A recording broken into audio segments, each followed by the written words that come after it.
What's happening, everyone? Pete Pardo here from Comic Book Geezers. Welcome to another episode of Inside the Cover alongside Mr. Wild Bill. Hello, comic book fans. Welcome back to another episode. How you doing? All right? I'm doing good. How you doing? Monster episode. I love monster episodes. Where monsters dwell. Yes, indeed. Recent acquisition of mine. I acquired this. Issue number 26. I also bought... I didn't have my list on me. Running by memory. It happens. Well, I didn't have this one, but I bought issue 25 also, and I had it. But anyway, you live and learn. Monster copies, you can't go wrong with having a duplicate anyway. So number 26, Jack Kirby cover there. Of course, these are all reprints from the 50s and 60s. This is actually that, and this is one of the books where they actually do give credit on the inside. Oh, by the way, Evel Knievel on the back. There you go. January 1974, which means this was really printed probably like in October 73, technically, legally. But anyway. Yes, definitely looks like Jack Kirby art on the inside, but there's no credit as to who the artist is. But that looks like Jack Kirby monster. Oh, for sure. Yeah. Right? Yeah. But this is actually, they do give credit the fine print that these are reprints from 1960 Zenith Publishing Corporation. Okay. Now, I don't know if Zenith was prior company of Marvel Comics before Marvel changed, because I know that I've heard the name Atlas Publishing, which I thought was prior Marvel. Anyway, I digress. So we got this guy, Mike Fallon. So there's this giant metal suit produced by the government. But up here, our story begins with Mike Fallon, an escaped convict, gets out of prison. He kills a guy or beats him up, steals his clothes in his car, makes his way into the city to hide amongst the populace and blend in with the crowd, and there's cops everywhere looking for him. So he freaks out and he feels someone's gonna recognize him. So he notices that there's this paperboy. Back in the day, paperboy used to stand on the corner and announce the latest news. Mm-hmm. And the government was looking for somebody brave enough to test this metal suit that they designed that could. They want to see if it can withstand nuclear blasts and radiation and all the kinds of destruction. So they're looking for a volunteer. And Mike Fallon, the convict, gets the bright idea. Hey, you know what? They'll never find me on a government base. They'll never look for a con on a government installation because you got to have ID to get on the base. Yeah, for sure. Everyone's clear. So he goes and applies. And they're like, what's your name? He's like, I'm George Brown. You know, of course, they're looking for Mike Fallon, but back then they didn't have computers. Nope. Traceability. So they go with George Brown. They put him in a suit, right? He gets into the suit, and the first thing they want to do is drop him at the bottom of the ocean and test it out down there. And they drop him down to the bottom of the ocean, and they drop a nuke, and the suit survives. But while he's down there, this giant octopus starts tangling with him. Of course. Yep. And he's not really equipped to deal with it. And this predates Iron Man by what? About 2-3 years, right? Yeah, Iron Man was probably 64. 64, 63, yeah. So, this is 1960. Yeah, so a couple of years. So, another part, so they retrieve him out of the ocean. He passes the underwater nuclear test. The suit's fine. So they also want to test him in the air. So they hook him up to a helicopter, actually. They chains under their arms. This is kind of crazy. So they're flying the giant metal suit by helicopter, so it's up in the air so they can test it with an air blast. They tested the suit underwater, now they want to test it high in the air. They're going to launch a nuke and have it explode next to the suit up in the air, but they don't really care about the guys flying the helicopter. Won't they get fried when the nuke goes off? You would think, right? So anyway, they do the experiment. He survives. And he gets the idea, you know what?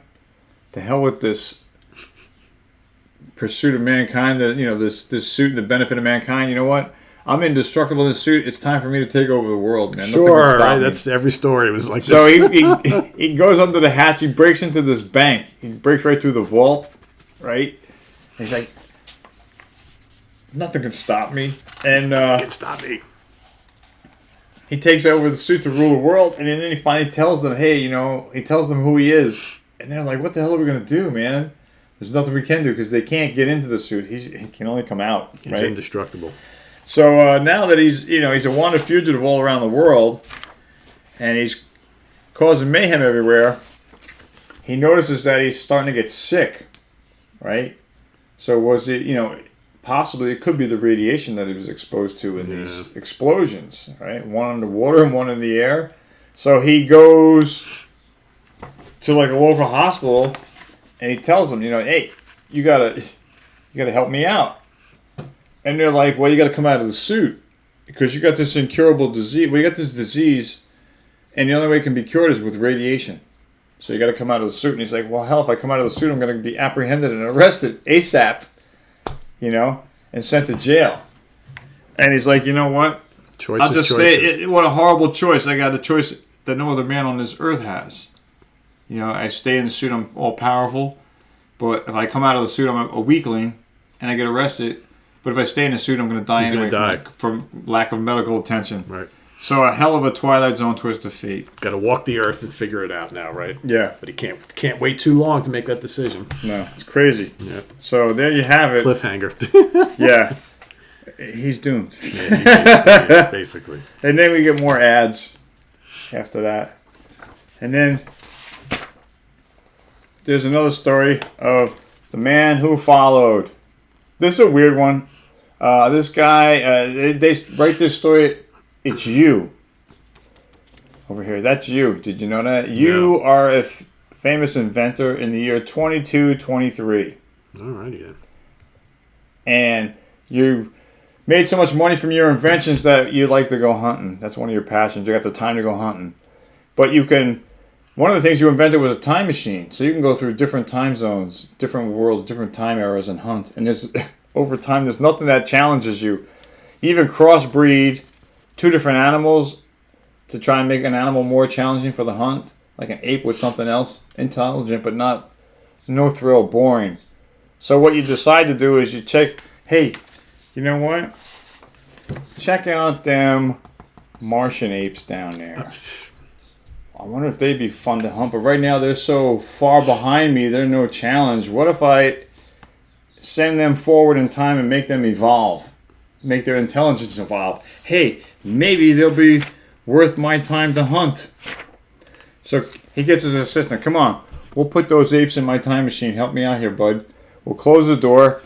Of course, the apes go through the time machine, and when they're finished with the session, and he opens up the door, he can tell that the Martian apes, they look a lot more intelligent. They're smarter than you now. And so he releases them into the wild. He's like, now I'm going to have a good challenging hunt. I'm going to go off, right? I'm going to track them down. And he hears his friend scream, his assistant. So he goes back to check on him, right? Here he is down here. He hears him screaming. So he goes back and finds his assistant dead, strangled by the apes, the Martian apes. Now, there was this particular neutron gun that the guy was using to hunt, and they picked it up. Of course, they're using it now. They're using it now to hunt him down. And it turns out that he is the most desired prey. He's the irresistible prey. See how that flip-flopped on him? Idiot. Nope. Yep. So, there you have it. Another Twilight Zone twister of an ending. Where monsters dwell. Yep. Good stuff. More Foom advertisements. Friends of all Marvel. Did you guys remember that? Then there's a little short story of the Executioner, which I'll just flip through and show you. This is like a 2-page deal. Are you going to be executed? Yeah. At the end, it turns out that you were a turkey being executed for Thanksgiving dinner. At the end. See the turkey? At the end? Uh-huh. Didn't see that one coming. Evil Knievel back cover. Where Monsters Dwell, inside the cover. Metallo, number 26. Yeah, really. Mike Fallon, Escape Con. Alias George Brown. I like that. Next time I get pulled over, who are you? George Brown. I'm George Brown. Pleased to meet you. What else do we have for you, kids? A little bit of entertainment drawing for you. Comic Book Geezers, issue 35? 54. 54. I'm backwards. You're backwards. 35. Yuck mouth. Yes. Disapproval code. Look at that. Man, where did I get 35 from? I don't know. It's way off. You're way off. There's no 3. Shit, I got almost 20 more. There's no 3. There's no 5 on there. Yeah. But still only 2 cents, ladies and gentlemen. Yeah. Boys and girls. Yes. Yeah. So what did he just eat? A habanero pepper or a scorpion? I think he's got. Look at pepper? the demon pentagram in his. He's supposed to be like a demon guy. Yeah. I'm looking at it now and like. I was doing different shades of green, but now it kind of looks like Elvis. I was just gonna say that. Really? He's like a green Elvis. Like what in the world? He's supposed to be a demon. Yeah. Spitting fire. Demon Elvis. That's why I gave him Yuck Mouth at the end. The title was the last thing I added last night. I mean, I just drew this on the fly last night. I want to have an extra drawing. He totally looks like Elvis. Yuck Mouth. it's the kind of the hair that the It's supposed to be the tone of his hair and his face. I was trying to do shadows and shit. You know, I don't know. I'm an amateur. So. Yeah, it definitely looks like he just swallowed a really, really hot pepper. Man. He's supposed to be breathing fire. The pentagram is supposed to be, mark of evil, and I tried to give him evil eyes. It's gonna mix. I wanted to put some blue in the face, but I went with the dark green. There you go. Because of the blue around the eyes. Craig Kaminsky, I know you're watching. What do you think? Does that look like Elvis? Nice job. I like the colors. Thank you very much. So your logo is it's hard to read, or no, right? Great. I love the logo because it's got this kind of psychedelic look to it. With the O on top, yeah, with the little eyes in there. And I wanted to do the background and make this, some color contrasting, but I just didn't have the time to fill it in. We were pressed for time. I got started on this like dinner time yesterday. It was actually the day before. I did a draft, and then yesterday I had too many things going on. Had to visit my parents, cut the lawn. So dinner time last night, I started coloring this in. I basically colored this in like within an hour, and then tweaked it a little. So anyway, guys, thank you for being here. Hope you liked this episode of Inside the Cover of Comic Book Geezers, where monsters dwell. More monsters. So Yuck Mouth. Issue 54, not 35, but still 2 cents. Yeah, it's still Thanks for being here. Cool. Yeah. Thanks. Please click the like button. Thanks. If you click the notification bell, I will personally call you up and say, "There's another video, goddammit, watch it." No. But gotta get alerted somehow, right? Yes. Anyway, we thank you for supporting your comments as always. Thanks for watching Comic Book Geezers. Have a great Memorial Day weekend. Take care, everybody. Bye-bye. Bye.